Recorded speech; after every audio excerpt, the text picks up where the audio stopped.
የምሰራበት ትንሽዬ ቦታ እንዲሰጠኝ። ሰላም ጤና ይስጥልኝ ውድ ተመልካች፣ እንዴት ናችሁ? ደህና ናችሁ ወይ? ሁሉ ሰላም፣ ሁሉ መልካም ነው። እግዚአብሔር ይመስገን እኔ በጣም ደህና ነኝ። ውድ ቤተሰብ ዛሬም አዲስ ቪዲዮ እየላችሁ መጥቻለሁ። ይህንም ቪዲዮ ሰብስክራይብ እና ላይክ በማድረጋችሁ እንዳታልፉ ማለት ነውና እንግዲህ ዛሬም ብሌንና የብሌን አሳዳጊና በኃይሉ ሆነው ነው የመጡትና የብሌን አሳዳጊና ብሌን ሲነጋገሩ ነበረ። ጸጉሯን እየሰራቻት ብሌን ክራይ ቤቱ የሶስተኛ ወሩ ደግሞ እየደረሰ ነው እናቴ፣ እኛ 500 ብር እንኳን መቆጠብ ባቃተንበት ጊዜ ክራይ ቤቱም እየደረሰ ስለመጣ ምን እናድርግ ስትላት ነበረ። ስለዚህ ብሌንዬ እባክሽ ልጄ በመወድሽ አንቺ ዝም ብለሽ ያገኘሽውን ስራሽን እንዳታጪና ያንኑ ስራ ዝም ብለሽ እባክሽ ስሪ። እኔ ደግሞ እግዚአብሔር ወዶ ከፈቀደ ለትንሽ ጊዜ ነው እንጂ ባለችኝ ብር ያችን 500 ብር እያጠራቀምኩኝ ባለችኝ ብር ቤት ሊደርሰኝ ወይ ባዶ መሬት ሊደርሰኝ አሁን ነጭ ወረቀት አጽፌና በኃይሉ ጋር ውሰጂ ተብያለሁና ባለፈው ትዝ ካለሽ ያችን 500 ብር ያጠረቃቀምናት ብር በዛ ብር እግዚአብሔር ወዶ ከፈቀደ እኔ ደግሞ በኃይሉ ጋር እሄድና ክራይ ቤቱንም በዚህ ወረቀት ጽፎ እንዲያልፉኝና ቤቱንም ሌላ ቢያንስ ባዶ መሬትም በኃይሉ ይሰጣል አሉና እንዲሰጠኝ ማንኛውም ሰው ነው ወረቀት አጽፎ በኃይሉ ጋር የሚሄደው። እሄዳለሁ፣ አንቺ ግን ምንም አትጨናነቂ ብላ ነበረ የሄደችው። እሺ እንግዲህ እናቴ እኔም አልጨናነቅም፣ አንቺው እንዳልሽውና እናቴ ስለ ሁሉም ነገር በጣም ነው የማመሰግነው ብላ ብሌንም ፀጉሯን ተሰርታ ሄዳ ነበረ። የብሌን እናትም ያለችውን ወረቀት ከቀበሌ ላይ አጽፋ እንግዲህ እርዳታ ፈልጋ በኃይሉ ጋር ሄዳ ነበረ። በኃይሉ ግን ስትሄድ መለሳሪ ነው እየመጣሽው አንቺ ሴትዮ አይንሽንም ማየት አልፈልግምና አሁን ደግሞ ቢሮ ሊዘጋ ነው፣ ሰዓቱ ደርሷልና ቀጥ ብለሽ ከፊቴ ሂጂ ሲላት ነበረ። የብሌንን አሳዳጊ ተው ኃይሉ እንደዚህ አትበል፣ ይሄን ነጭ ወረቀት ለማግኘት ስንት ቦታ ዘልዬ ነው ያገኘሁትና ይሄን ወረቀት ከክራይ ቤት ሊያባርሩኝ ነውና አንድ ቀን ብቻ ነው ጊዜ የሰጡኝ። እዚህ ወረቀት ላይ ፈርመው ነው እየላኩኝ፣ ከቀበሌ ነው። ይሄንን ወረቀት እንዴት እንዳወጣው እኔና ፈጣሪ ነን የምናውቀው እንጂ ሌላ ሰው ማንም ሰው አያውቅም በኃይሉ።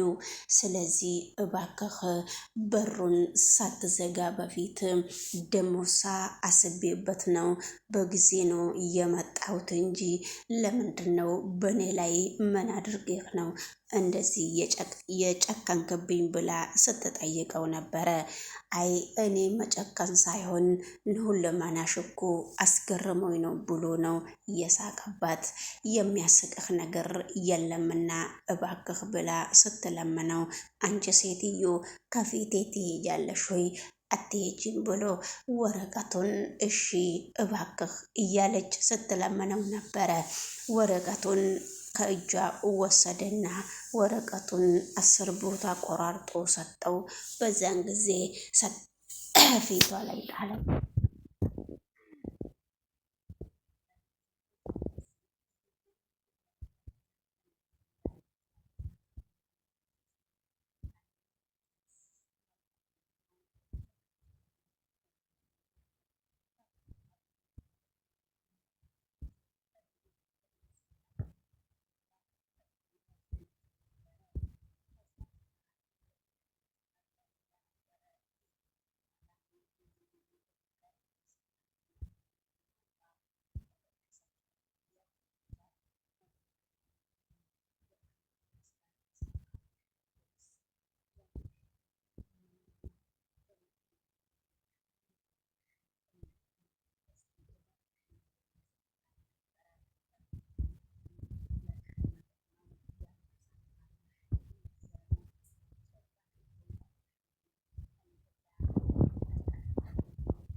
ግን የዚችን ዲቃላሪ ፎቶ እያልሽ አትነፋርቂ።